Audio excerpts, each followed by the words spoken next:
Hello viewers, আসসালামু আলাইকুম। চলে আসছি তেহেরি রান্নার রেসিপি নিয়ে। আজকে তেহেরিতে থাকবে রাঁধুনি যে তেহেরি মশলা প্যাক আছে ওইটা দিয়ে রান্না করব। শুধুমাত্র অ্যাড করব জায়ফল আর জয়ত্রী। প্রথমে দিয়ে দিচ্ছি পরিমাণ মতো সরিষা তেল, আর এই তেলের উপর আজকে তেহেরিটা করব। তারপর দিয়ে দিচ্ছি পেঁয়াজ কুচি। পেঁয়াজকে ভেজে একটু কালার হয়ে আসলে দিয়ে দিচ্ছি জায়ফল, জয়ত্রী, আদা রসুনের পেস্ট। এখন ভালোভাবে নেড়েচেড়ে নেওয়ার পরে দিয়ে দিচ্ছি গোলমরিচ আর লবঙ্গ, আর দিয়ে দিচ্ছি কাঁচামরিচ। মশলা কষিয়ে আসলে মাংস অ্যাড করে দিলাম। এখন মাংসের সাথে অ্যাড করে দিব সেই রাঁধুনি তেহেরি মশলা প্যাক।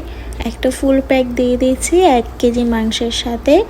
আর রাইস থাকবে 1 কেজি থেকে কিছুটা কম, 700 গ্রামের মতো রাইস আমি এখানে ব্যবহার করব।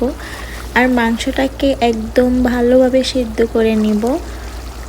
মাঝখানে দিয়ে দিচ্ছি পাউডার দুধ 2 টেবিল চামচের মতো পানি দিয়ে গুলিয়ে তারপর মাংসের মধ্যে দিয়ে দিয়েছি।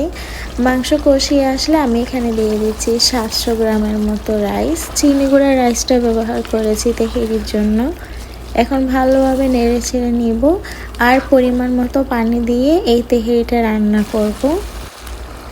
রাঁধুনি প্যাকের যে তেহেরি মশলা আছে এইটা দিয়ে রান্নাটা করলাম, অসম্ভব মজা হয়েছে। একদম পুরোপুরি তেহেরি, দেখতে বুঝতে পারছেন কালারটা কত সুন্দর। ভালো থাকবেন, সুস্থ থাকবেন, আল্লাহ হাফেজ।